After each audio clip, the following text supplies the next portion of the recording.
Yo, what's good with it? Excuse me, I'm about to take this up. I'm not gonna wear the bonnet today, y'all, cause for real, I'll really be wearing it cause like my hair not done and bro, my food be getting in my hair. Wait, my hair be getting in my food, so it's like, wait, I ain't even trying to deal with all that. But what's good with y'all, man? As y'all can see, we back again, and we about to continue to read The Millionaire Next Door. I got one more chapter and then I'm done after this. But I need y'all help to pick the next book for September, because this was the first book, obviously. Man, for me, this week is gonna be full of completion. I'm not distracted. I'm not on my phone as much. I'm only on my phone this week if it's an emergency, and or if I'm watching videos. But like other than that, bro, this goal completion week, I'm setting my goals tonight before I go to bed of what I want to complete this week, and I'm gonna get it done. And you should do the same. Cause I know where I want to go in the next 5 years, bruh. So you feel me? Goals is everything. And if you don't have goals, then it's like you just waking up aimlessly, not taking action, or trying to figure out what you're good at. I feel like a lot of people don't figure out what they're good at, or don't act on what they don't act on what's presented to them once it's presented. You feel me?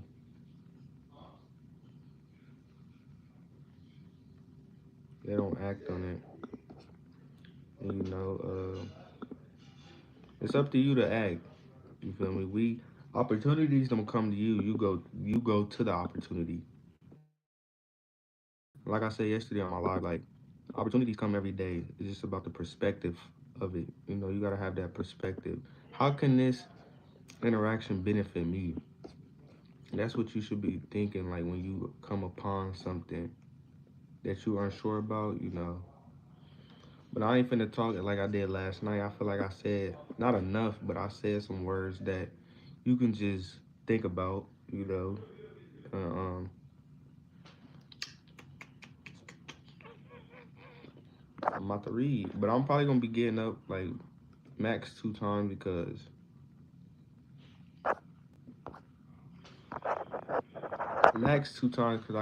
I'm cooking right now. Uh, yeah, I went grocery shopping, y'all. So like, nigga, I'm prepared for the week. Got some food for the week. Cause I don't like going out and spending money like on fast food every day, bro. Fast food is not for me. But I think I'm about to get up right now, so I'll be right back.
Damn, I've been going that long. Oh my god. One more time.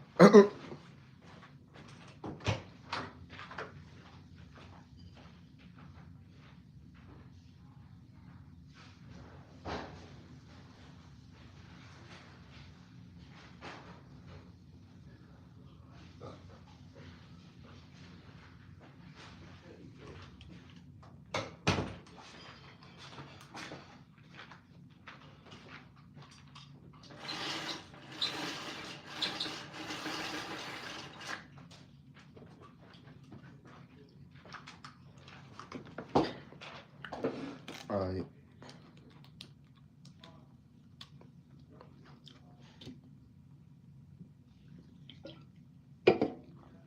All right, I'm not leaving after this. We got to get into this.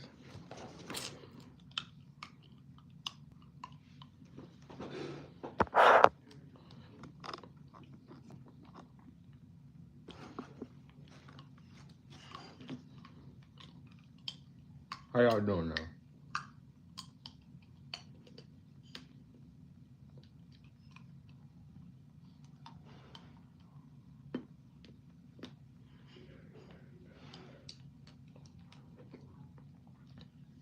How y'all doing now? What?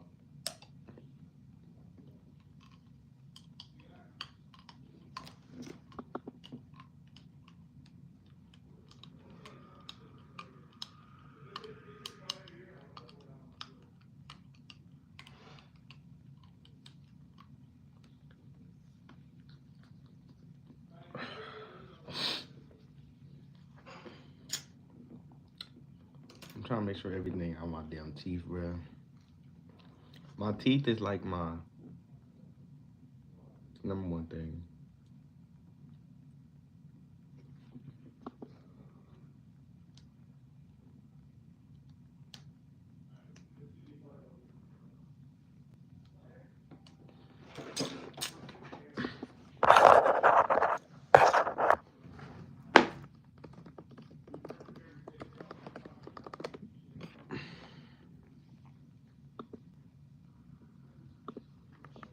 Hey, I just ate good as fuck.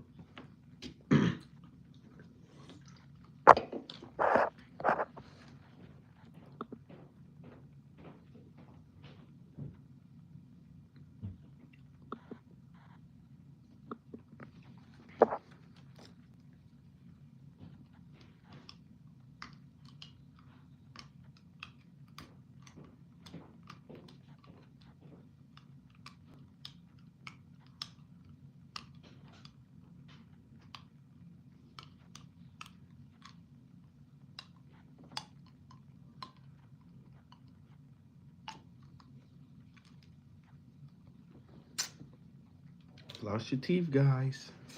But let's get into it. So, yesterday, we're talking about, like I said, type A and type B housewives. Now we're talking about affirmative action for women. And this is what it looks like. This is what we're about to talk about. Affirmative action for women.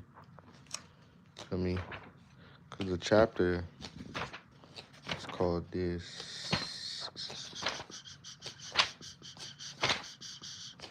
Am I right, Dad? All right, low income, play more defense. You teach them but never acted on it. Damn, this chapter long. Oh shit, I was flipping through the wrong chapter, that's why.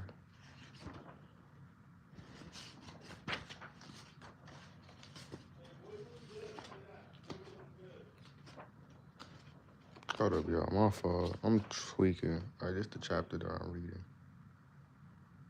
Affirmative action, and what I'm about to read now is affirmative action.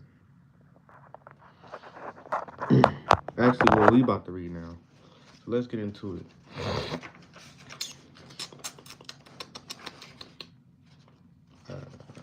We not gonna even count how many pages we got. We just gonna read. All right, it says affirmative action for women. Affluent parents understand that the income generating opportunities facing men and women in this country are very different. These parents tend to have their own form of economic affirmative action. Consider the following facts. So now, affluent means wealthy. So when you hear affluent parents, that means wealthy parents, rich parents.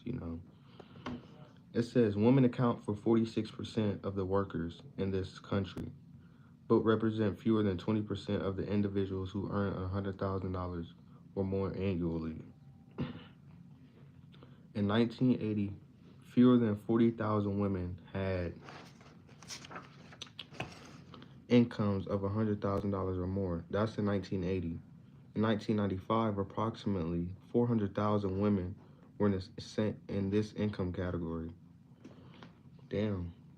I wonder what was 1995 giving out. Shit. I ain't a woman, but like it changed because in 1980, fewer than 20% didn't have 100,000 or more annually. But in 1995, approximately 400,000 women were in this income category. That's crazy. This translates into a tenfold increase.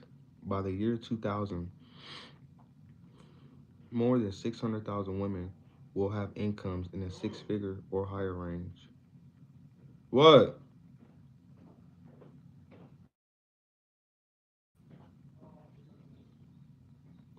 But again, as in 1995, there will still be five men for every woman in this income category.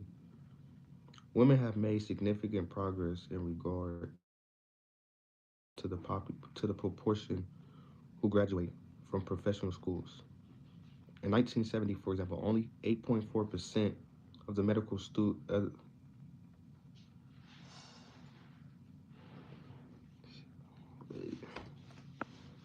Okay, you made it. You made it to the live. You made it to the live. How you doing? We reading.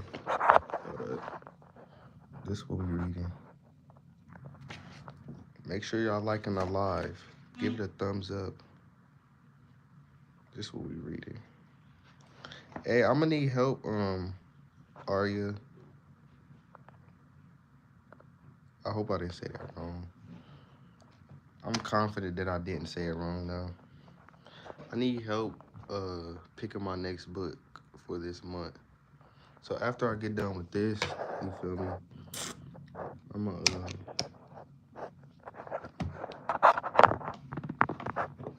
I'm pretty. It's Arya. I know I didn't mess it up. Cause if I did mess it up, I'd be sad. But I know I didn't.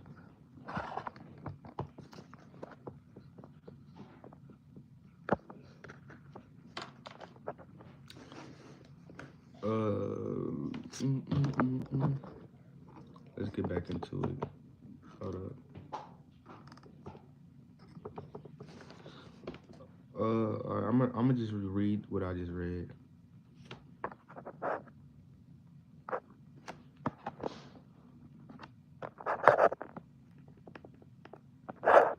All right, so it say women have made significant progress.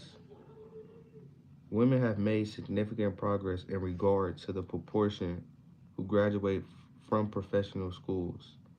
In 1970, for example, only 8.4% of the medical school graduates were women. That's crazy. Oh, wow. Only 8.4%? That's low. Did I say it right? I don't, you didn't say nothing. I just want to make sure. Fuck.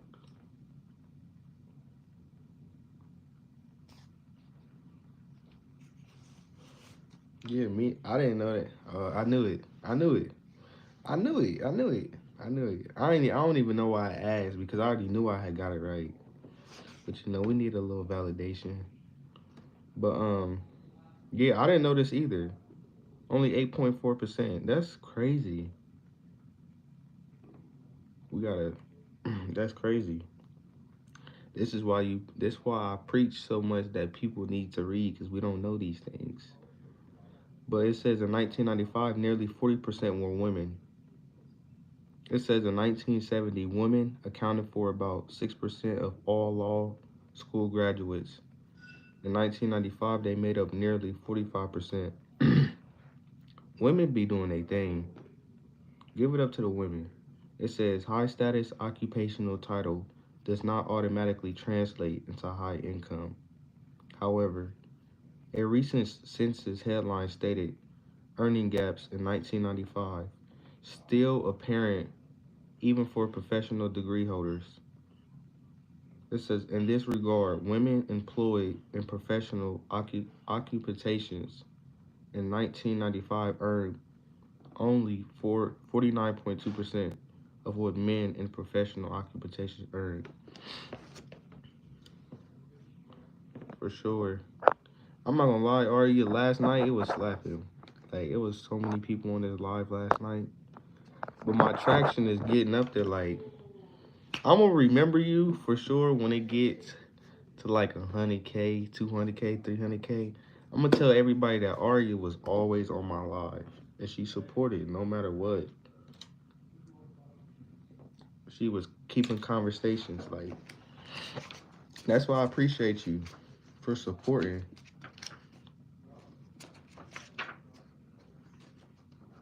They say your friend they say strangers support more than your friends, and that's so true. I believe that because I seen it happen.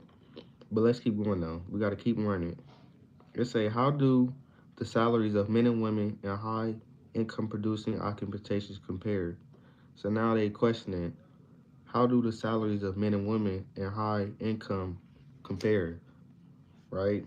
It say see the results, and I'm not reading the table because I don't like reading like the tables and shit. When I mean tables, I'm talking about like I don't like reading these, bruh. So I'm gonna read down here. It say the vast majority of non-working women who have annual incomes of $100,000 or more inherited their wealth and or received substantial financial gifts from their parents, grandparents, or spouse. You feel me? So it says the vast majority of non-working women who have an annual income, meaning annual means, through the year. It says who have an annual income of $100,000 or more inherited their wealth from their parents, meaning their parents gave them money, right?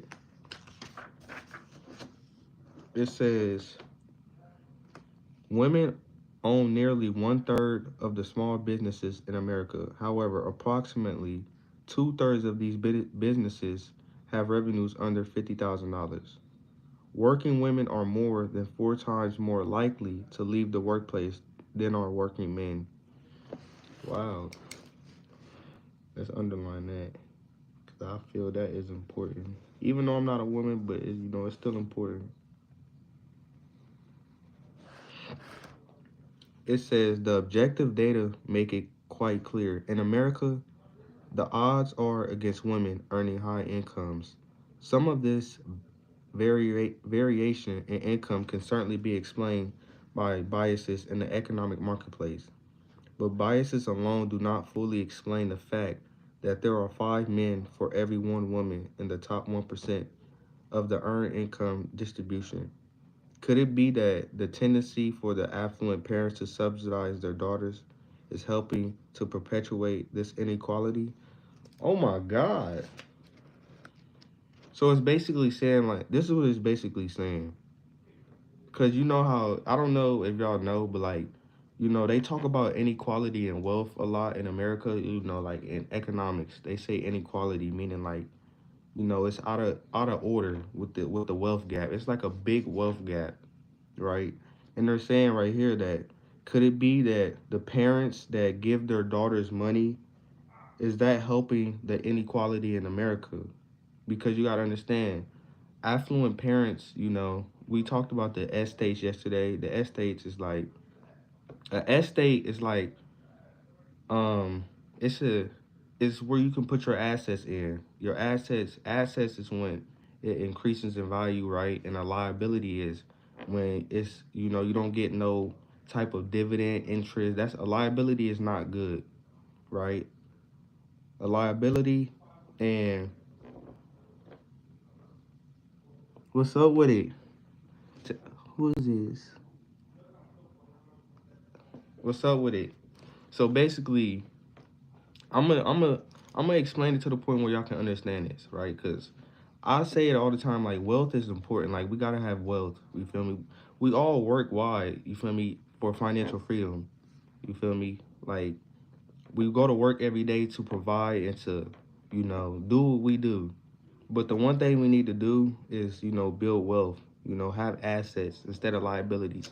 Like you can have like you can look at your friends as an asset or a liability, meaning like is your friends encouraging you to do things? Are they pushing you? Are they keeping you happy? Are they keeping you at peace?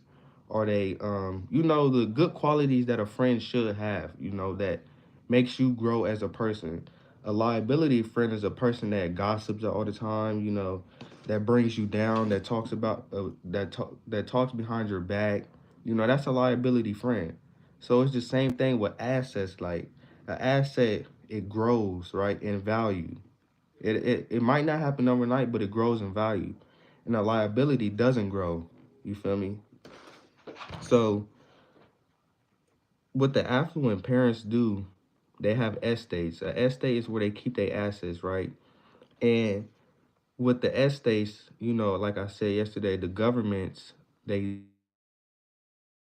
are able to go in a wealthy people's estates and take money out, right? And so what the wealthy people do is they take money out their estate and give it to their children because that brings down the taxes. You got to remember, the government goes in their estates and take 55% or more out of their estate taxes. We don't like taxes. We don't like when they take taxes out. When y'all get a job, I don't know if y'all got a job or not, but when y'all get a job, y'all gonna be mad because they take taxes out, bro. We don't like Americans don't like taxes. Period. Point blank. We don't. So what the wealthy people do is they give the money that's in their estates, which is their assets. They get their money out their estate and give it to their children because it brings down the tax rate. And the whole objective is to bring the tax rate down so the government won't go in their estates and take their money, right? So that's why I say it says, could it be that the tendency for the affluent means wealthy? It says, could it be that the tendency for the affluent parents to subsidize means giving?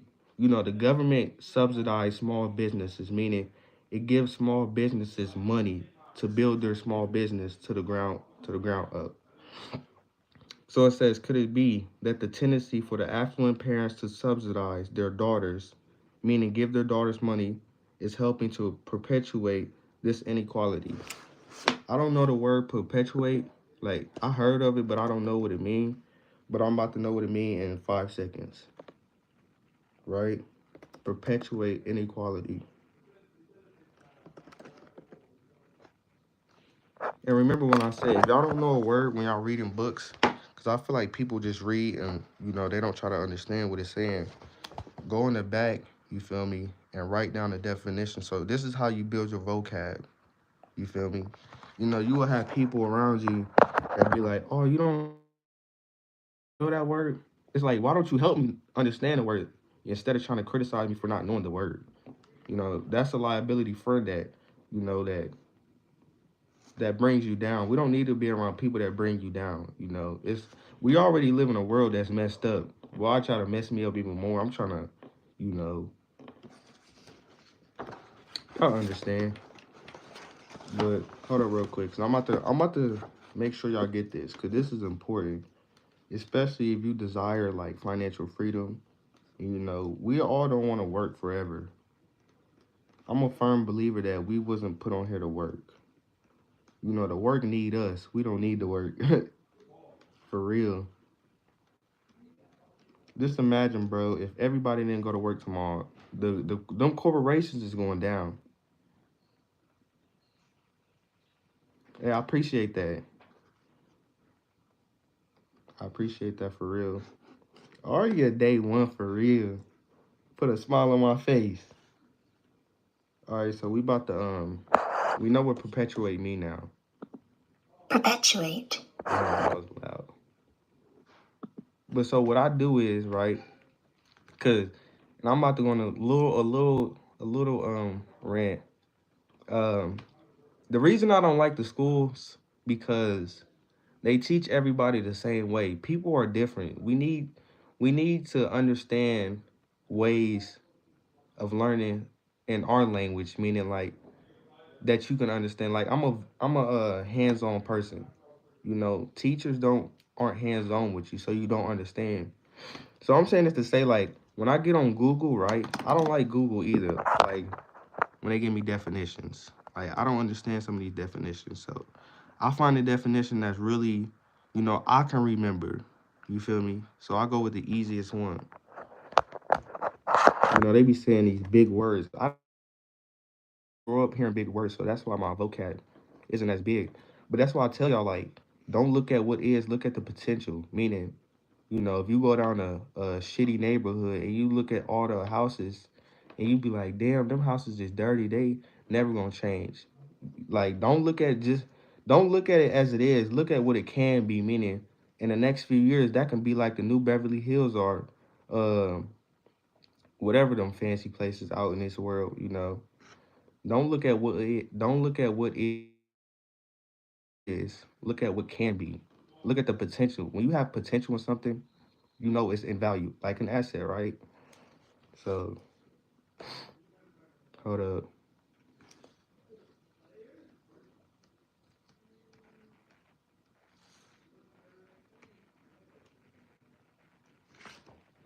I hope that makes sense. I'm trying to explain it in the terms where y'all can understand it. Cause I know, and I've been through it. Like, I appreciate you. Hey, that's what I'm here to do. You feel me? And I feel like that's one of my gifts to do that. You know, I'm full of charisma, so like it's like natural for me to do that.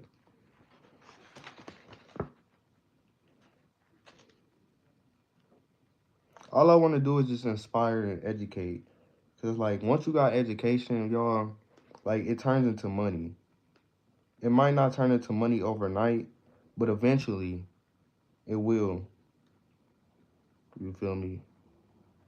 So we about to reread this sentence because it's very important. Unfairness. Wait, wait. What do you mean? You said you do.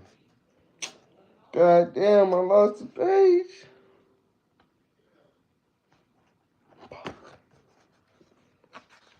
Oh, charisma.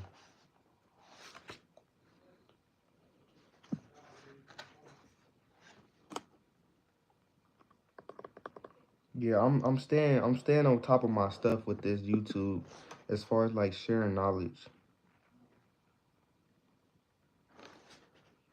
Cause we definitely need knowledge, especially like I said, we live in a world that don't want us to win. So I'm gonna come on here and give y'all the tools that y'all need to win and to continue to move forward.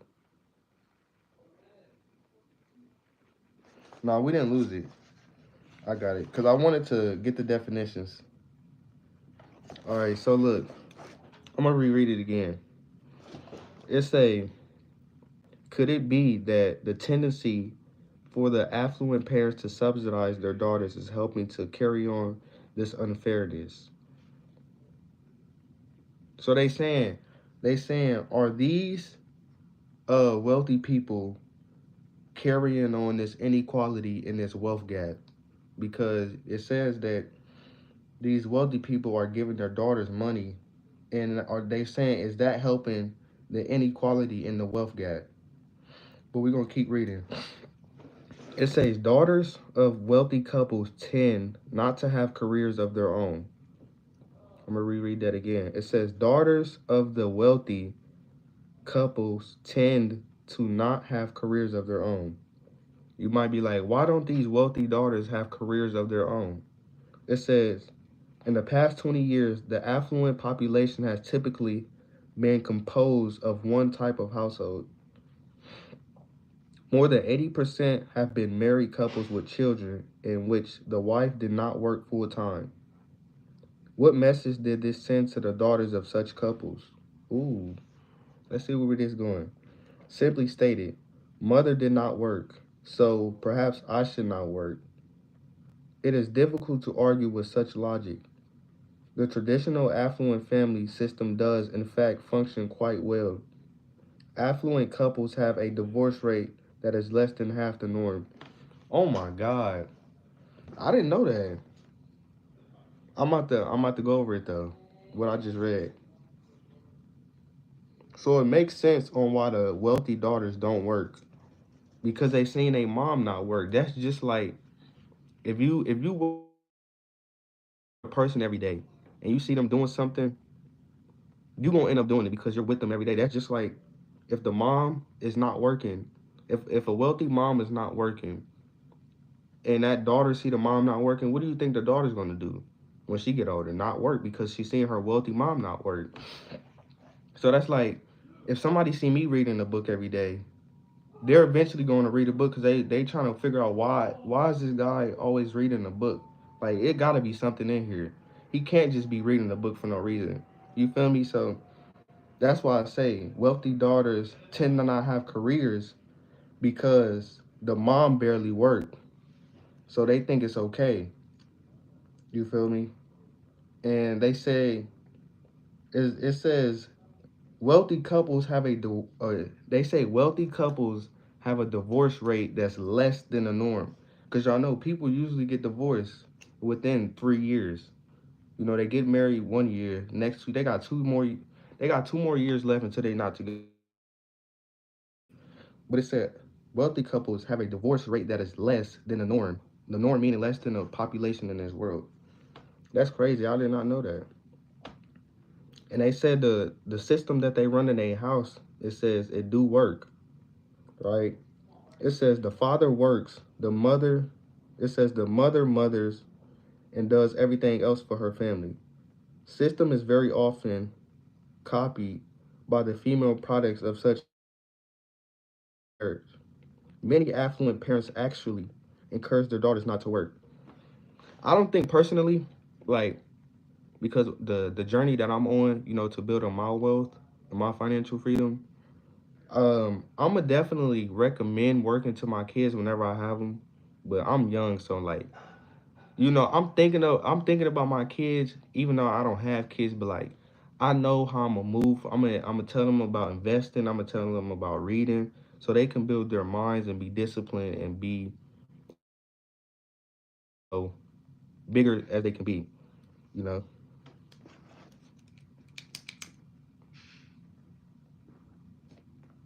hold up. I said bigger as they can be, bigger than they can be. Make sure y'all liking this though. Give it a thumbs up. That's all y'all gotta do. So I'm gonna reread that because that's crazy. I didn't even know that. I mean, of course, it makes sense, but now I know. It says affluent couples have a divorce rate that is less than the norm. So y'all probably thinking like, why do wealthy people have less divorce rate than the norm? Because I'm gonna tell y'all this, and it just came to me. The reason a lot of people get divorced is either because of financial problems, and that's 90% of the time. I don't even gotta say the other part because money is essential, y'all, in this world. Like if we don't got money, then it's gonna be a problem. It's gonna be chaos. It's gonna be stealing. It's gonna be all of that. So it makes sense on why it says affluent couples have a divorce rate that's less than the norm. Because if your money situation is fixed, it's like what else do you need to argue about?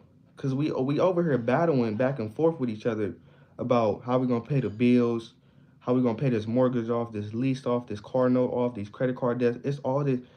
The conversation is about money, and that's why I say it's important that we surround ourselves with people that is on top of their game and beneficial to you and an asset, like I said earlier.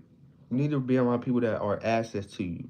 Because if you're around somebody that's a liability and you on your journey to grow and to do this, and then this person over here is doing this, it's like you don't want to be around that because like I said yesterday in my life, everything is long term.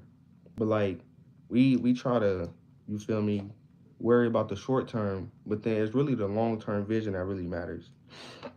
So it makes sense why the wealthy couples have a divorce rate that's less because their money is good and now they're not worried about what's happening. Where if you look it up, if you look it up on Google right now and look up why do most couples divorce, I'm gonna look it up for y'all because this is facts.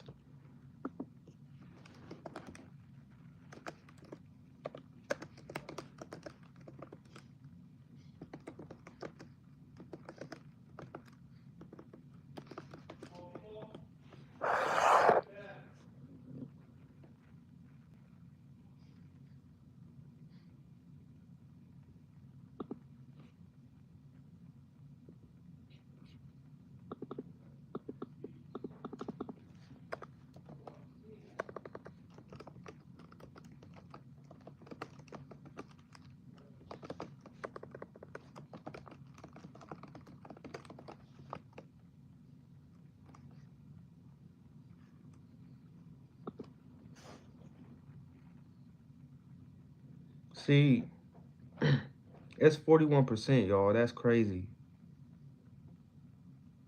Me personally thinks you're the best YouTuber. Hey, I think I'm the best YouTuber too. If I tell myself all that all the time. Feel me? I think I am too. I appreciate that because it's like you can get my entertainment one day, then the next day you can get education. Where you can't get that nowhere else. You can't get entertainment and education. It's good to laugh here and there. Like it's good to laugh. Laughing is probably one of the best things you can ever do in this world. Because laughing feels good. But then if you laughing a lot and not trying to figure out, some knowledge, it's like that laughing ain't gonna get you no more. I'll just say, shit, you can laugh all day but be broke. Like that's kind of bad. That's bad. You shouldn't be laughing. I'm not talking about you, but I'm just saying in general. You feel me? But hey, I'm just saying. Yeah, so it says around 41% marriages end because of money problems. That's a big chunk. 41%. So that's why I say wealthy couples have a divorce rate that is less than half because they're wealthy. They don't have to worry about any problems. And a lot of marriages end because of money problems. Zero. Oh no. What you mean? Wait. Wait, what do you mean?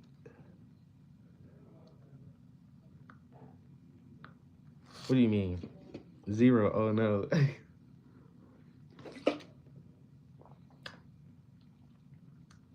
I'm not gonna lie, y'all. This the best motherfucking tea in the world. And it's in a can.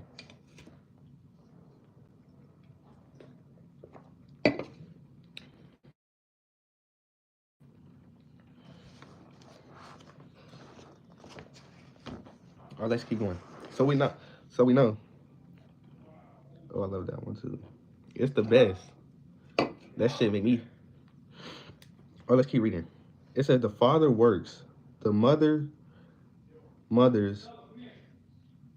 That don't make sense. The father works, the mother mothers, and does everything else for the family. It says it says many affluent parents. Affluent means wealthy. So when it says many affluent, many wealthy parents, I'm gonna just say wealthy because y'all know wealthy, right? Y'all know rich. Affluent means rich, wealthy, fine, all of the above. So it says many wealthy parents actually encourage their daughters not to work, not to have their own careers, and not to be economically and psychologically independent. And I can understand why they encourage their daughters not to do that. Like men are definitely providers. You know, I see a lot of I see a lot of people in our generation get mad when the females ask for stuff. But it's like if you brag and saying you got all of it, and she's starting to ask for some money, and you get mad, it's like, I thought you had it. But everything ain't what it seems, y'all. Affluent, wealthy parents instill this dependency characteristic in their daughters over time with subtle cues. Thus, many wealthy parents communicate messages such as the following to their daughters. Don't worry. If you don't want to, you don't have. It says, if you don't want to have a career of your own, you don't have to worry about money. We will help you out financially. If you do have a career, if you do become a big success and become independent, you will not be receiving any major financial gifts or inheritance from us. That's crazy. I'm about to reread that because wow. It says, thus, many wealthy parents communicate this message to their daughters. So this is what the wealthy people say to their daughters. Don't worry. If you don't want to have a career of your own, you don't have to worry about any money. We will help you out financially. If you do have a career, if you do become a success and become independent, you will not be receiving any financial gifts or inheritance from us. So y'all might be like, what's the difference of the daughter not having a career than having a career?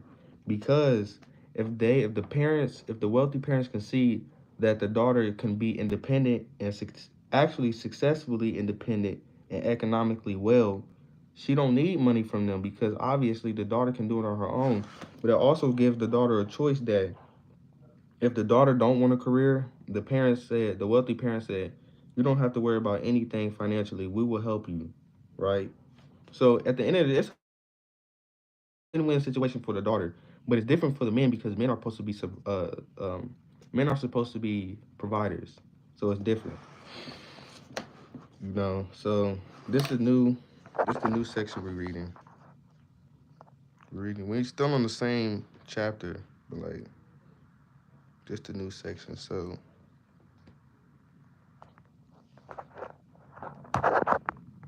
wait, all right, it's about to be 9 o'clock. Make sure y'all liking this live. Let the algorithm know we here. This is a nice book. It is. It really is. I love this book. It's about 300 pages, but you know, I got one more chapter and I'm done. But I do need y'all help, like I said earlier, to pick my new book. It was gonna be this one. I read this on live last time. It's a great book. But I tell people all the time, like we talk about money a lot, but like we don't talk about the mindset. The mindset is what helps us keep the money. You know, I say all the time, like if you got $100 and you got the wrong mindset, when you get $1 million and have the wrong mindset, you're gonna lose that. You're gonna lose that $1 million within 3 years. But if you have that $100 and you have the right mindset and you discipline with your money, just imagine when you get $1 million, you're gonna grow that $1 million to maybe $10 million in a couple years. It's the mindset. I read in the book that a person can have two arms in a wrong mindset and not get nowhere. But the person with one arm in the right mindset is going to get further than the one with two arms in the wrong mindset. It's not about what you got, it's about how you use what you got. You feel me? You can have $5, but it's about how you use it. Some people might be like, man, I only got $5. That's the wrong attitude. You feel me? Oh, I only got this. I need more than this. Why you think you need more if you can't even handle what you got? You feel me? It's the mindset about how you anticipate on what you have. Everybody think we inadequate of what we have. We have everything we need each and every day. But we think we don't have enough because we compare ourselves and that's really it. Comparison, once you compare yourself, it's over. You just beat yourself down. You just dug your own grave. But let's get into it. It says the weak and the strong. This is the new chapter right here we're reading. The weak and the strong. So if you want to learn about the weak and the strong, stay tuned. I really gotta prepare myself because I'll be really, really reading. It says Anne is 35 years old. Wait, no, she's not. It says Anne is 35 years of age. I'm that one. I'm that one, Mike, by the way. Oh yeah, I already knowing. That's why I say I mess with you so much because you support me, and I appreciate that. I appreciate that. It's gonna it's gonna return too. So I really appreciate you, like for real. That's why I mess with people that sometimes that I don't know because they support you and they encourage you to keep going. Opposed to your friends won't give a one fuck about you. Your friends don't even give a fuck about you. I'm not saying your friends, but like I'm saying in general, like strangers, you're not even a stranger no more because you know I don't know you physically, but like I can just tell that you know by what you do, you're a good person. But it says Anne is 35 years of age. She is the younger daughter of a couple we will call Robert and Ruth. Her parents are millionaires. Mr. Jones owns. Mr. Jones is the dad. Wait,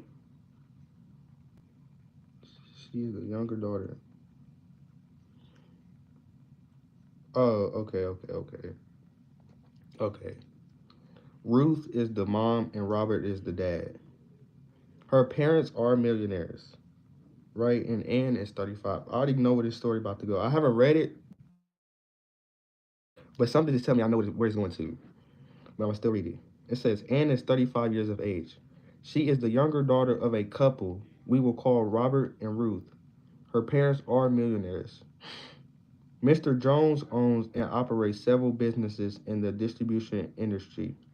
Mrs. Jones,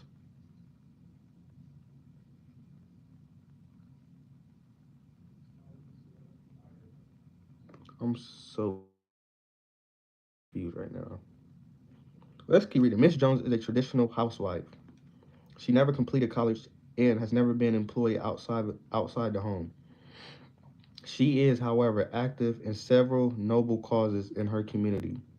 When her children were young, she served on the PTA. I don't know what a PTA is, but we're going to find out. Her daughter Anne is very candid about her relationship with her parents. This is what her parents say.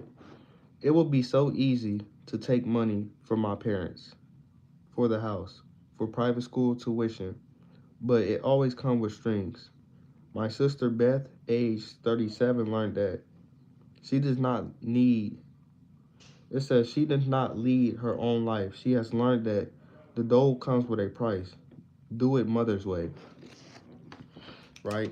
It says Anne understood the components of the parental control equation early on. When she was first married, she and her husband sought employment out of town. Okay. She insulated herself from her parents, influenced by putting more than 1,000 miles before herself and them. It says Anne gave up her own career after her second child was born. But unlike her sister, Beth, Anne never accepted economic outpatient care from her parents. Okay, I'm gonna explain it too after I get done, because I see where it's going. Anne became sensitive to the real cost of being on the dole by observing her sister's experience. According to Anne, Beth and her family live in subsidized housing. Subsidized means the government giving you money. So it says Beth and her family live in subsidized housing. Mr. and Mrs. Jones made a sizable down payment on Beth's home. They also doled out thousands of dollars to Beth each year for housing and other expenses. She receives $20,000 in cash from her parents every Christmas. That's crazy. $20,000 every year for Christmas? God damn. You know what I would do with that? I will invest that, bro. Of course, I will pay myself, meaning like I will use some, because I'm a human and I like to, you know, experience, pleasures. But I know half of it, like 80% of that 20,000, I'm investing it, and the rest I'm gonna use for me. It says she receives $20,000 in cash from her parents every Christmas. Beth lives less than 2 miles from her parents. So I can already tell that Beth you know, Beth is the one that's like this with her parents because her parents are millionaires. But Ann is like this with her parents because Ann is older than Beth, so Ann already seen the experience that Beth has with her mom and her dad, which is the two millionaires. So Beth lives less than 2 miles from her parents. So that should tell you right there, like Beth, she she Beth is the one that gets the money because she probably don't have a career, right? It says Beth lives less than 2 miles from her parents. One of the proven ways that's the mirroring parents control their adult children is by living close to them. Anne reports there is some confusion about home ownership between Beth and her parents. It seems that mother is always at Beth's, invited or not, and mother was more involved with the choice of Beth's home than Beth was. So it's saying the mom basically picked Beth's home. It says Beth married and became a mother before completing college. She and her husband lived with her parents for 3 years after they were married. This gave her husband an opportunity to complete college. Neither worked even part time during this period, right? It says Beth's husband completed college and accepted an administration position with a regional corporation. But after less than 2 years, his position was eliminated. He then accepted a position as vice president of administration in his father in law's business. According to Anne, Anne is the older one. According to Anne, the vice president of administration was a newly titled position. The former title was officer manager. But as Anne explained, the job pays very well and you should get a load of the splendid fringe benefit package. One of these paragraphs we're gonna see ended up between Beth and Anne. It says it is difficult under such conditions for Beth and her husband to develop self confidence. So I already know that Beth and with Beth is the one that gets the money from the millionaire parents. She's the one that gets $20,000 every Christmas. So I'm already knowing Beth and her parents are not financially stable, right? Her nor her husband. Just the way it's saying it's going. Listen to this. It is difficult under such conditions for Beth and her husband to develop much confidence. Anne's parents, especially her father, do not show respect for Beth's husband. So the dad don't even like Beth's husband. It says, according to Anne, they always felt he was socially, economically, and intellectually Beth's inferior. See, I knew it. They demonstrate much more respect for Anne's husband, who graduated with honors from a prejudiced college and earned a master's degree with distinction at the age of 24. Robert and Ruth constantly tell their friends and relations of the great accomplishments of our Anne's husband. Robert and Ruth, oh my God, what the fuck? It says Robert and Ruth, they're storytelling right now, but this is what I gotta do to read in these books about. Sometimes it'd be like, do I need to read this? Cause it's like, it's not. But no matter what, bro, like you're not gonna be doing nothing other than probably scrolling or anything. So why not just consume information that it can benefit you?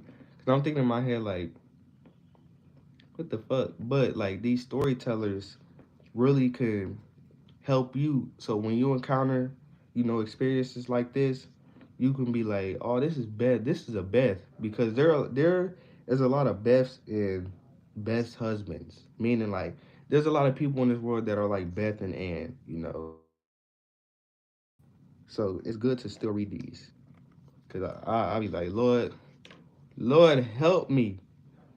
But it's always good to read, no matter because we've been accustomed to learn about bullshit. So it's like read. All you gotta do is read. You're not gonna do nothing else. I bet when you get done reading, you probably gonna go back to some shit that don't even matter.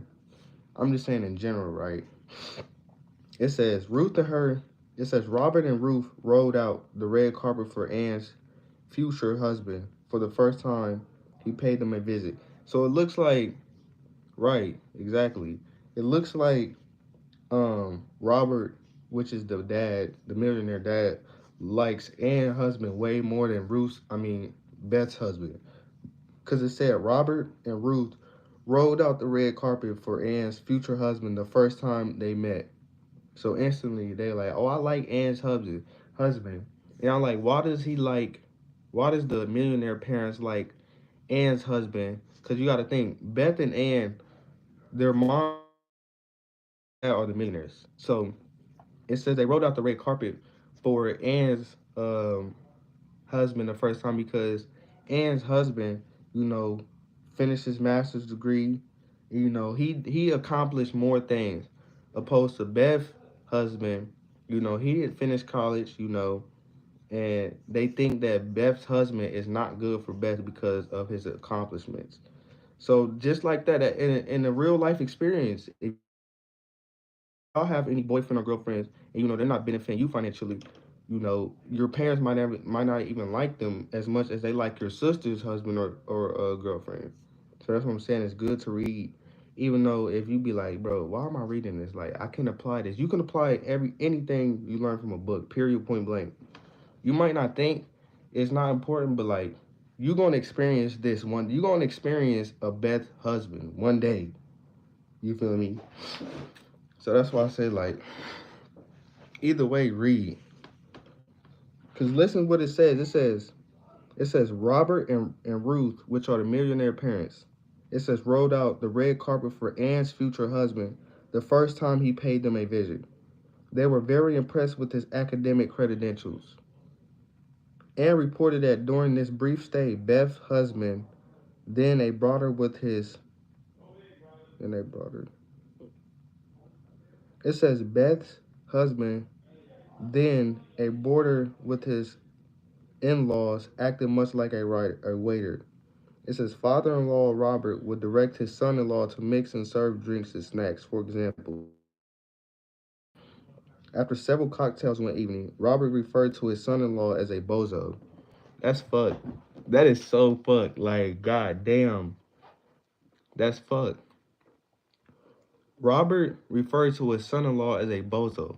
Robert is a millionaire dad, and the bozo is Beth's husband. You remember because they fuck with excuse my language. They mess with Ann's husband more because he got academic credentials. He finished college, right? So it says a bozo. It said Ann and her husband were shocked. It said this treatment left a lasting impression on the couple. Ann pledged. It says Ann pledged that she and her husband would never become bozos in her parents' eyes. To date, she has kept her pledge. This is the case even though Ann's parents pledged her for unrelentingly to economic outpatient care. In contrast, Robert and Ruth regularly ask Beth's husband to do chores for him. They treat him more like a handyman and chauffeur than the man who married the older daughter. That's fucked up. It says, why does Beth's husband tolerate this situation? So y'all might be why is Beth's husband getting treated like a shithead? You feel me? He's still doing this shit for the dad. Like, why is he? And it's about to tell us. It says, why does Beth's husband tolerate this situation? Because he has been conditioned to do so. And when you're conditioned to do anything, you're gonna repeatedly do it. You feel me? You're gonna continue to do it. When you conditioned to do anything in life, you know, meaning it's deep in your mind that you so accustomed to doing it, you're gonna do it no matter what. It says he and Beth have a high consumption lifestyle congruent with that of his son-in-laws. Yet their ability to sustain such a lifestyle is a function of their being controlled. Robert and Ruth have communicated a central message to Beth, not so much in words as in deeds. So this the message that the millionaire parents said to their younger daughter, which is Beth, the husband with the that's getting treated shitty. It says, Beth, you and your husband are not capable of generating enough income on your own to maintain your station in life. You are economically handicapped. You and your husband need our special brand economic outpatient care. That's crazy. That's crazy. It says are Robert and Ruth correct that Beth and her husband will be unable to achieve in life without assistance? So what do y'all think? It says, are Robert and Ruth are the millionaire parents. It says, are Robert and Ruth correct that Beth and her husband would be unable to achieve financial freedom? What do y'all think? Oh, fuck. I've been reading. Anyway. So yes, the answer is yes. They will be unable to create financial freedom, right? Because they're not generating a high enough income. But that's not only the objective though. It says an objective third party will contend that they are. But what would you but what would the same objective third party say if he had examined this situation from its origin? He might have concluded that Robert and Ruth made a special effort to prove their hypothesis. After even just a few years of receiving aggressive and overbearing economic outpatient care, Beth and her husband have lost much of their ambition, economic self confidence, and independence.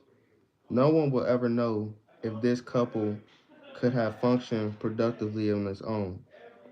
Beth and her husband were never given this opportunity.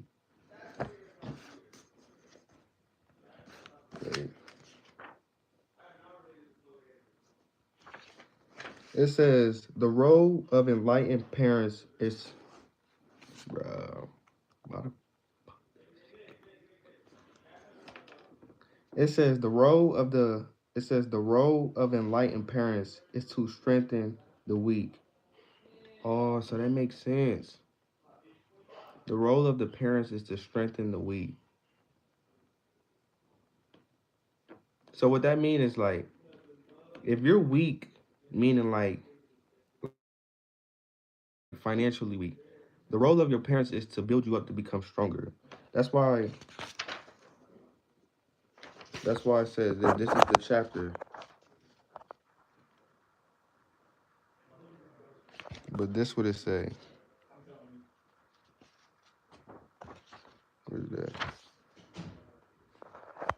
That's why it says it right here. It says the role of enlightened parents is to strengthen the weak. Robert and Ruth did just the opposite. They didn't strengthen the weak. They weakened her even more. They weakened the weak and continue to do so today. So y'all might be like, how are they weakening the weak? Because like they're continually providing for the daughter, even though she's with a man that's not benefiting her. So he's helping her spend the money.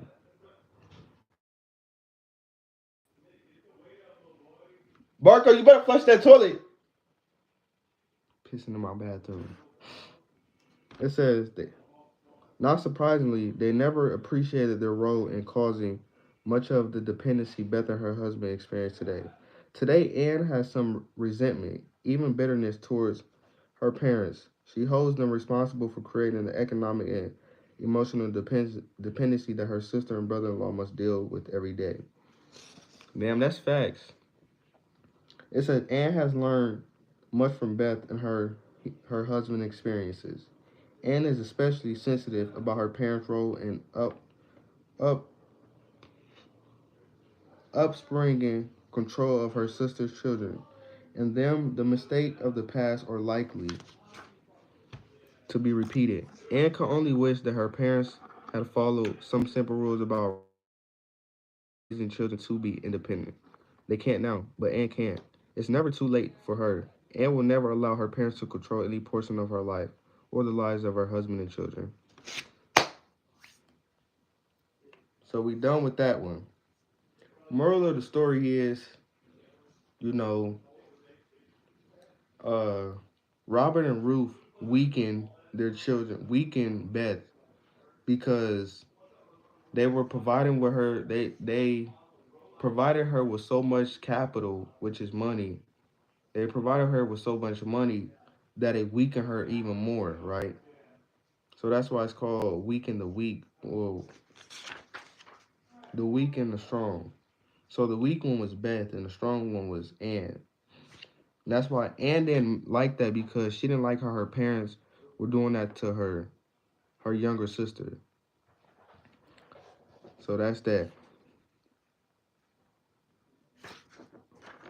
1 second.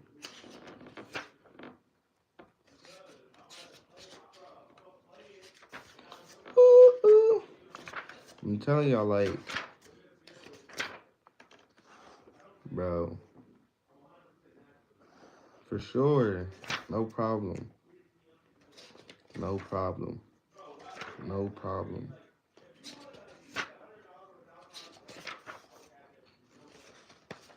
no problem. One, two.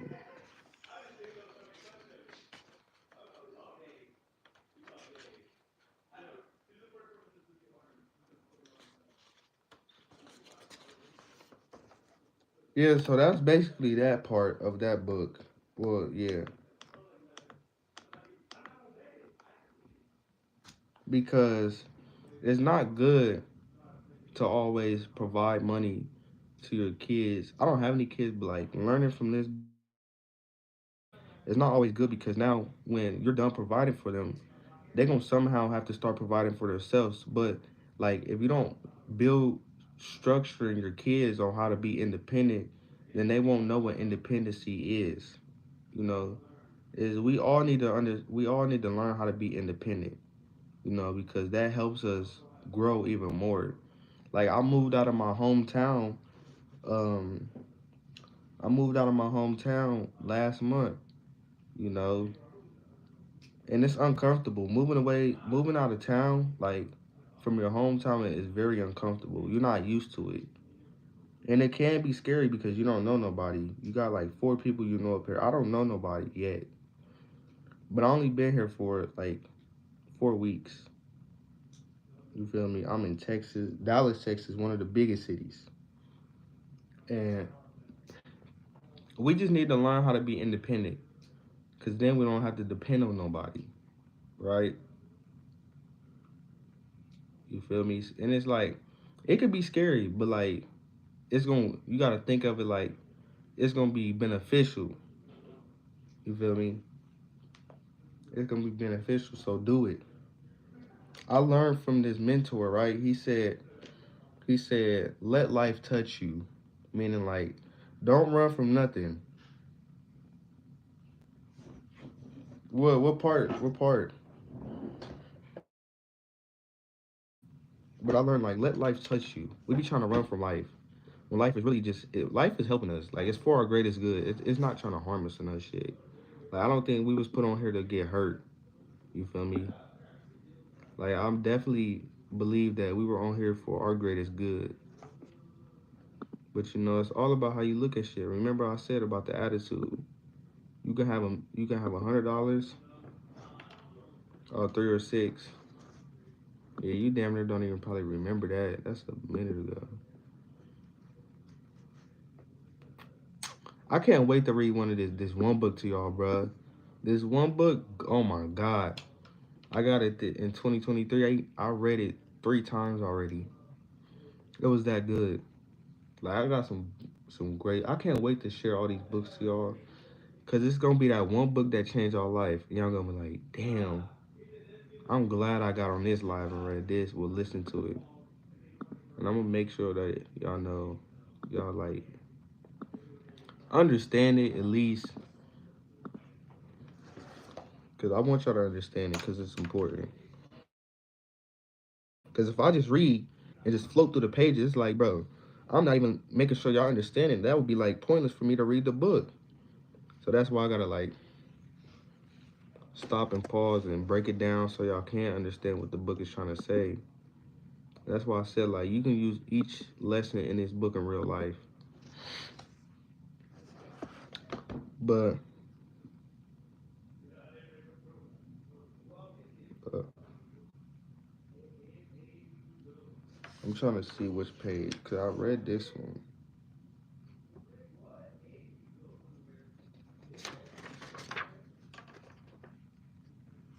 All right, let's get it to it. We got to read this one. It's called "Before and After You're Gone." That's what it's called. We're about to read this before and after you're gone. Hold up.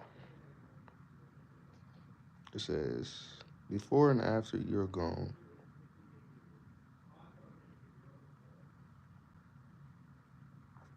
Before and after you're gone.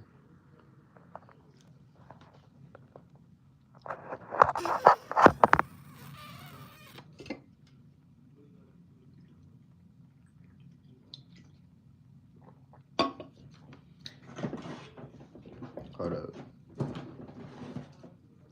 I gotta have my pens.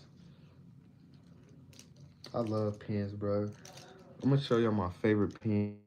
I love these pens, bro. Like for real. My favorite pens. Poly G2. Ooh, boy. These my pens, bro. I love these pens. I got a bag full of pens. She said you are really good at expiring. I appreciate that. That make me feel good because like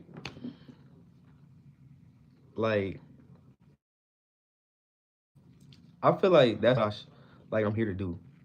Like my my experiences that I go through life is just a testimony to inspire because we all gonna go through something in life. It's just if we have the guidance on how to deal with it, we gonna be so good because if we get like if we go through something and we don't know how to cope with it, it's gonna it's gonna scare us bad. But like if you talk to somebody that went through that experience and they give you insight on how to maneuver around it, you're gonna be good. You're gonna learn the lesson and you're gonna go through the experience. So you win it at the end of the day. But like I said, we be trying to run from experiences and don't let life touch us. But life is good. Like it's you make life good. Like that's why I'm so optimistic because I know I create the life that I live. You feel me? I don't really trip about life. You know, I'm not saying that like I don't have days where like I definitely feel down. You know, I'm a human. Like I have feelings, right? It's definitely days that happens that life be life in. You feel me? Like life do life for me. But like I understand and try to get the perspective on how to look at it. Like how what is this trying to teach me? Like why do I feel this type of way? Like I ask questions like that so I can understand and take what the experience is trying to give me. Like that's why like I don't be stressing. You gonna barely see you're not gonna probably never see me stressed. If I stress it's because I made myself stressed. You feel me? Like I don't put myself in situations where it's gonna make me feel some type of way inside myself.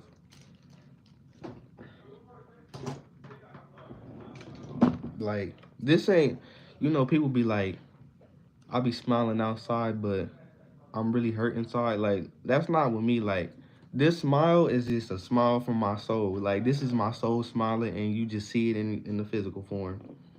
Like you feel me? I'm doing great. Right, facts. Stress is not good.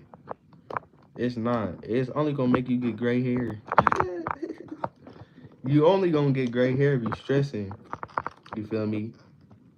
Stressing about just nonsense. You know, it's not healthy. It's really not healthy. Like that's why I'll be telling my mom. She be like, I'm stressing. I'm like, Mom, you don't need to stress. Just figure out. Just make a plan, and then do it. Cause you only stress when you don't know what to do. But if you create a plan on how to tackle what you need to do, you won't be stressing. But people stress because they don't have a plan on how to attack the stress. Meaning like somebody might be stressing because they don't have enough money. Make a plan on how to get more money, and your stress is gonna go away. It's simple. And I can list the things that people stress about 9 times out of 10. because, like I said, we all go through the same shit. We literally all got the same problems. It's just we just some people know how to work with the problem, some don't. Cause I learned in the book that two things can happen to the same person, but one gonna benefit and one not gonna benefit. But it's about, remember I told you, Arya, it's about the attitude about towards, things that we go through. It's the attitude.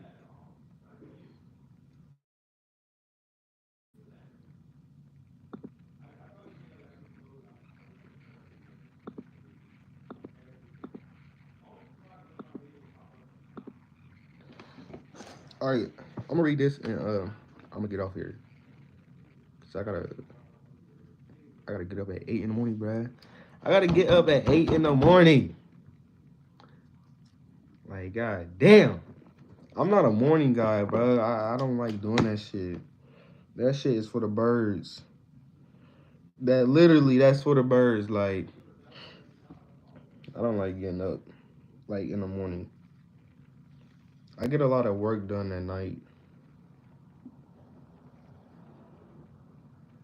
but it's all good.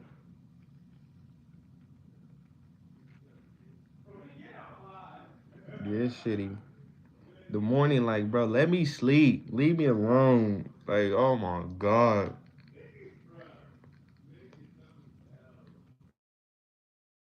My god.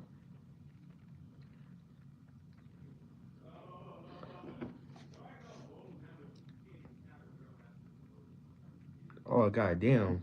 I feel bad now. Damn. 6:30.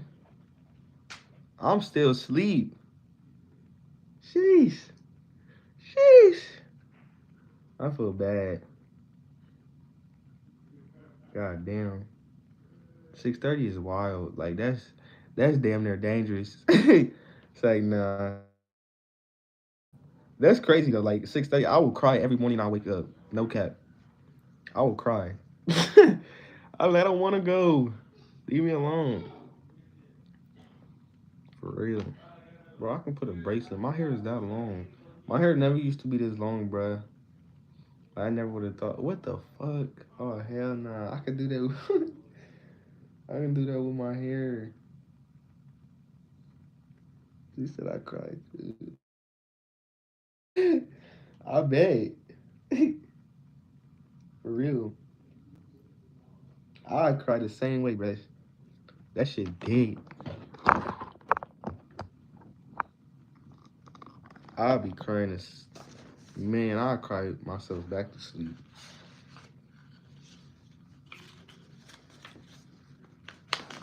But I'm about to read this last little page. Cause this one right here, I feel like they're just storytelling right here. Like storytelling, boy. What time is it? 7, 8, 9, 9:26.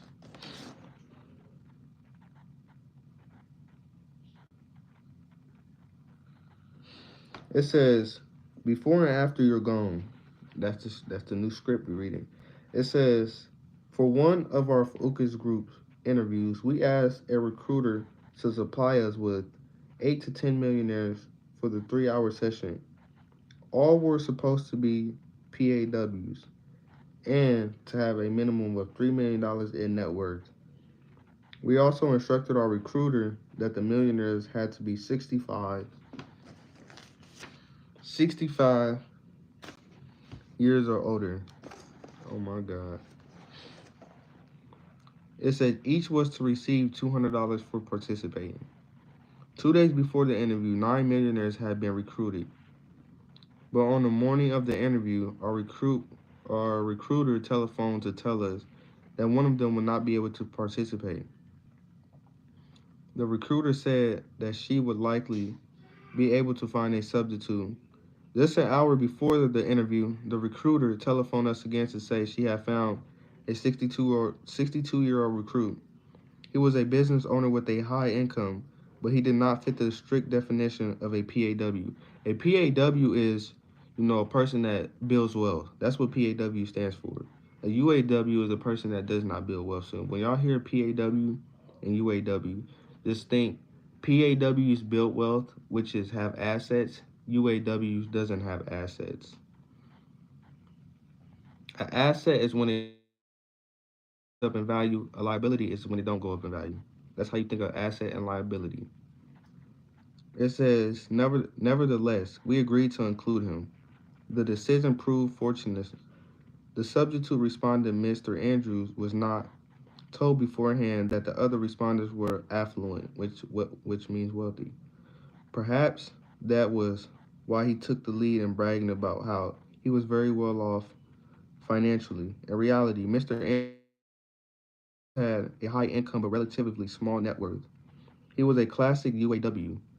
UAW is a person that don't have assets, who looked and acted the part.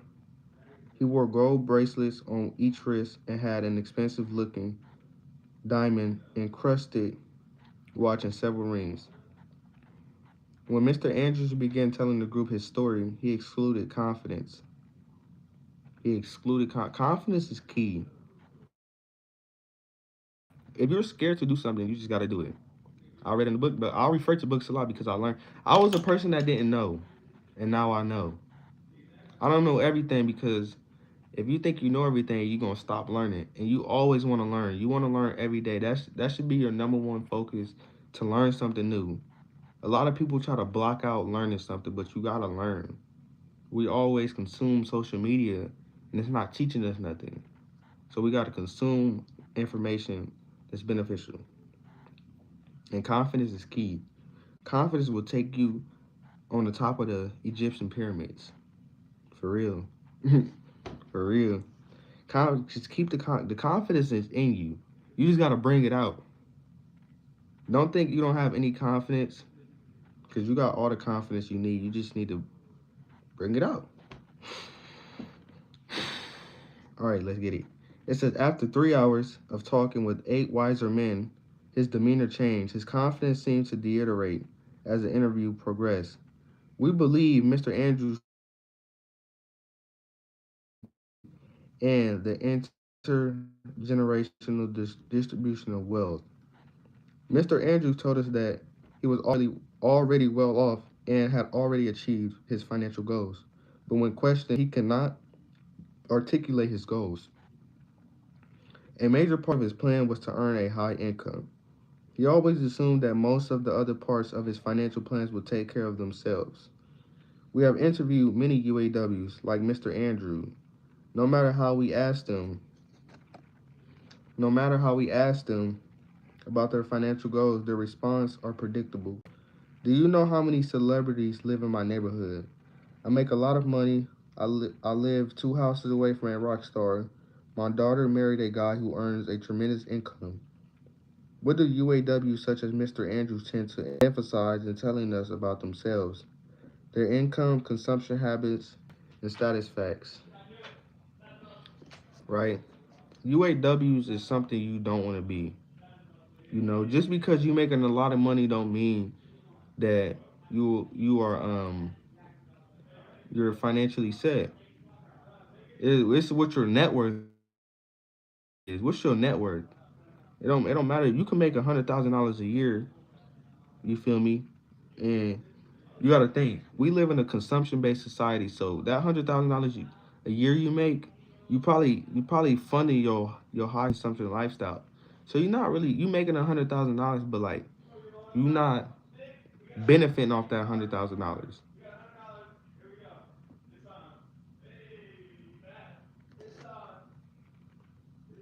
It says their consumption habits and status artifacts. It says PAWs, which is the wealthy builders. It says PAWs speak about their achievements, such as their scholarships and how they built their businesses. You will notice that Mr. Andrews, the UAW, has a much different financial orientation than the 8 PAWs who participated in our focus group interview. Several of their let me slow down because I read too fast.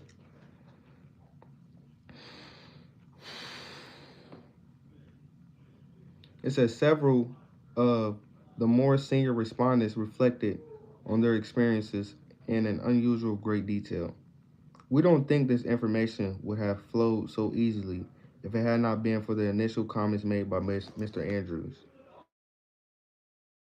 His views, so different from the others, prompted an exchange that resulted in the PAWs providing valuable advice on such issues as gift giving, the role and selection of executors, conflicts among heirs, trust, and the pros and cons of controlling children and grandchildren from the grave.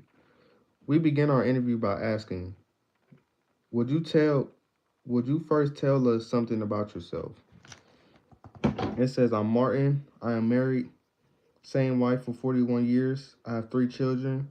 One is a physician, one is an attorney, and one is an executive. We have seen grandchildren. I said seen. Oh my God. It says we have seven grandchildren. I recently sold my business. I am now active in several religious organizations and two that help young people get started in business. All the respondents currently own and manage their own business or had recently retired after selling a business. All except Mr. Andrews, who was 62, were in their mid 60s to late 70s. After the respondents briefly introduced themselves, they discussed their financial goals. The first two respondents was Mr. N. No, I'm reading. Someone to ask it later? Huh? Someone get you ask it tonight? Yeah, we could play. What is it? 9:34. I'm gonna get off at 9:30. I mean 9:45. It's 9:34. So basically, what's going on in the book right now is that this guy interviewed, PAWs. PAWs is, affluent people, wealthy people. UAWs is not wealthy people, and basically PAWs are collectors of assets. UAWs don't have any type of business nor assets, right?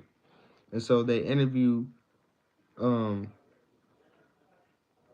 9 millionaires, right? The guy interviewed 9 millionaires, but one of them isn't a millionaire. One of them is, a high income person. He makes a lot of money, but he's not a millionaire, right? And he uses his money for, you know, consumption habits, meaning he buys a lot of things with this money and he cares about artifacts. But on the other hand, it says the wealthy people speak about their achievements, their scholarships, and how they built their businesses. UAWs can't speak about that because they don't have that.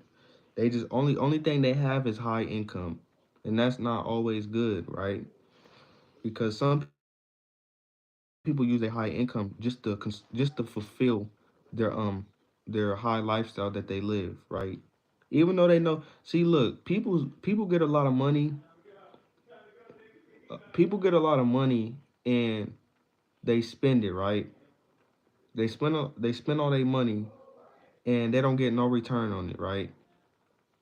So it's like it just that comes from, the environment you grew up in. First time people get a lot of money and spend it because they never had money like that, right? And they just use that money to live this luxury lifestyle that they cannot afford. They do it because they want to get these cool points, right? Because a lot of people care about what other people think. But like, if you smart with your money, you're not gonna care what nobody think because you know how to invest your money. You know how to get assets. Assets is way more important than luxury. You feel me? Like, you want to have assets over luxury any day. If you got more luxury than assets, you got to think long term how this is gonna affect you. It might feel good in the moment, but if you got more luxury than assets, I'm not no financial advisor. I'm just saying, like, it makes sense. It makes sense, right? It makes sense. You can't argue with that because the luxury is not going to bring you no type of value, right? Remember, assets is value, right? They appreciate in value. And you want to have look at this. Think of assets, think of assets um as like a door to a house. Each door that you have is money that comes in. You open a door, you got four doors, right? And each door representing an asset. You open door one, you got money coming in. You open door 2, you got money coming in. You open door 3, you got money coming in. You open door 4, you got money coming in. That's an asset. The doors are your asset. But say again, you got 4 doors. Each door is a liability. Door 1, you got money going out. Door 2, you got money going out. Door 3, you got money going out. None of this money coming back. You feel me? None of the money coming back, right?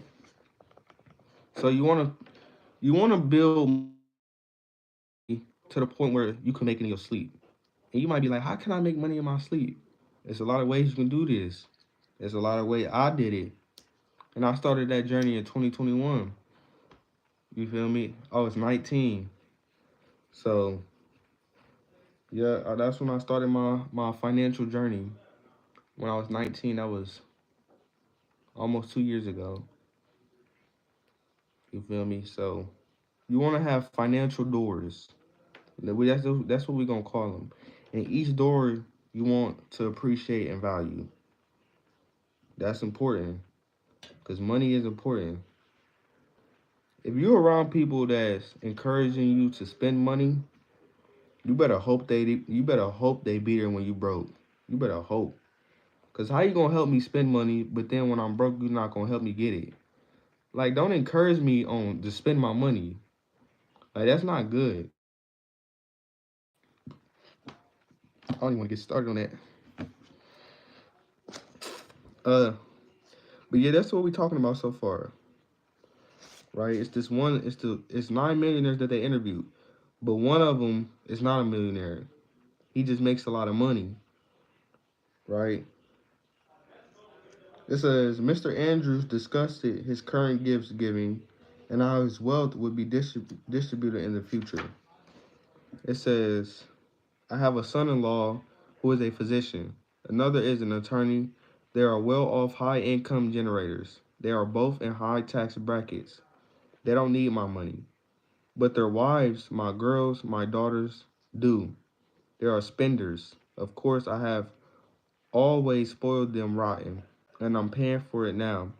They call me and ask to pay for their kids' pianos, and I buy pianos. Bicycles, birthday parties, I pay for them too. I enjoy giving them money. My daughters are the beneficiaries of all my life insurance policies, more than enough to take care of all my estates, tax, and expenses. The girls are left with the balance. So his daughters are the one controlling his estates. Remember, estates is something that protects your property. It's secure property, an estate. That's what it is. Always remember an estate. If you hear estate, I'm not gonna just say majority majority wealthy people got estates. It's a high percentage that they got estates. And it says he said his daughters are the beneficiaries of his life insurance policies and they take care of his estates. It says after I am gone, it makes no difference to me how they dispose my money. They can keep it, shoot crap. It says shoot craps with it, but I just want them to be happy. Happy to Mr. Andrews mean having money to spend. It says, and pride is having daughters who are married to high income generators. He spoke repeatedly about these issues. Seated next to Mr. Andrews was Mr. Russell, who was a very wealthy retired gentleman who had recently sold his manufacturing business. Immediately following Mr. Andrews' admission that he spoiled his daughters, Mr. Russell moved forward in his chair and made the following statement. This is what Mr. Russell said. Mr. Russell is this very wealthy guy that has a manufacturing business. This is what Mr. Russell said. It says, I have 3 daughters. All have careers. All are working. All are happy. All live a long way from here. They have their own lives to live. I'm not worried about paying for their future, nor are they. We don't discuss it, but there will be a large sum, plenty, I'm sure, left over after I pass away. Another responded, Mr. Joseph nodded his head and stated, we have 2 daughters. One is a vice president for a large corporation, and the other is a scientist. We are very proud of them. They will be very well provided for. But as a family, we don't spend much time thinking about my estate. Because the estate is really for when the wealthy parents die and they pass it down to their children. That's what the estate is really for. I don't have them, but that's what I've been told. Like I said, I don't have an estate yet. I haven't. Let's not get into that. Yeah. So Mr. Russell and Mr. Joseph have the correct formula. Do you see? Remember that, because Mr. Russell and Mr. Joseph are the very wealthy ones. They got the estates. They don't pay for their daughters or none of that because their daughters are well financially educated and economically, you know, independent. Oh, it says it right here. It says if you are wealthy and want your children to become happy and independent adults, minimize discussions and behavior that center on the topic of receiving was money. That's advice right there. That's some good advice. And I'm gonna take this advice and I'm gonna run with it. Cause this is great advice.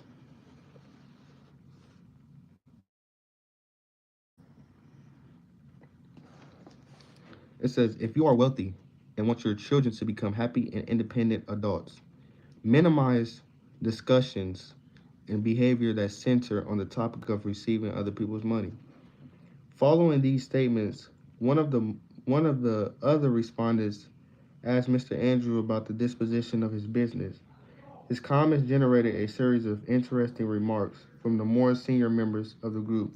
Mr. Andrews stated, and remember, Mr. Andrews is the one. He's out of the millionaire interview, but he's not the millionaire. He's the one that's just making a lot of money.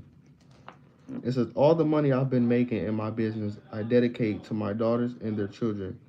I don't need the money. The kids can use it. I give maximum within the bonds of the law. What does Mr. Andrews plan to do with What does Mr. Andrews plan to do about ownership of his business? Will he eventually sell it? Will he give it to the children to operate? Or does he have some other idea in mind? I have an agreement with my oldest son. He is required to pay X amount of dollars each year, and Billy eventually owned the business outright.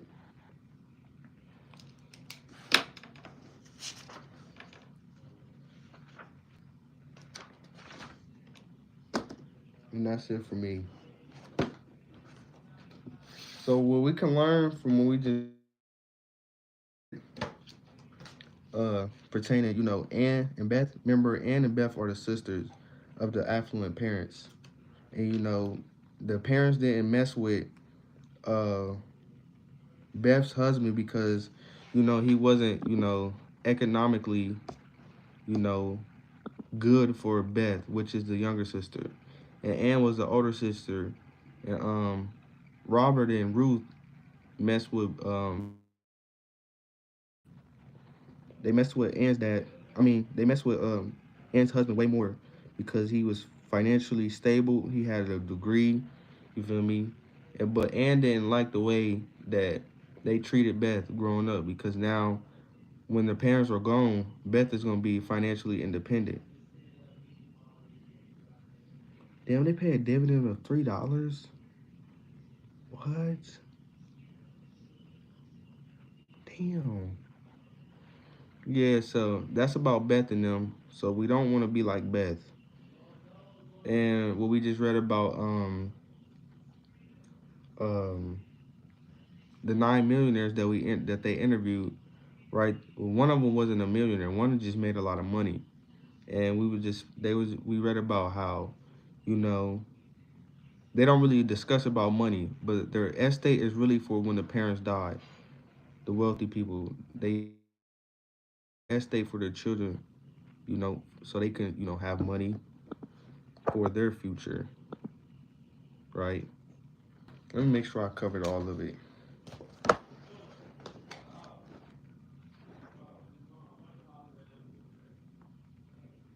So that's what we really read about. Oh yeah, and we spoke about the women that cover. No, it was 8.4% that only graduated from medical school, and that was crazy. But I appreciate the ones. It says 2 people, 3 people on here. The other ones haven't really spoke, so I don't know. But I definitely want to appreciate you, Arya, for tapping in and always supporting me, bruh. Like, I really appreciate you. For the other ones that's behind Arya, you feel me? And y'all not really saying nothing, you know. I would say definitely uh type something in the chat, you know, because we can all help each other out with something. You know, you can it's everybody can always add value to either or.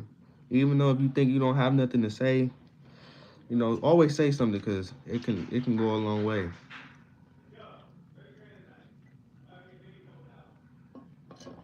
But I appreciate all of y'all for tapping in. I'm gonna definitely be back, of course, because we gotta finish this book. Yeah, I gotta help me pick out my next book for this month. Um, I'm not gonna say I hope y'all have a good week, cause y'all will have a good week. Stay focused, stay positive, and continue to walk.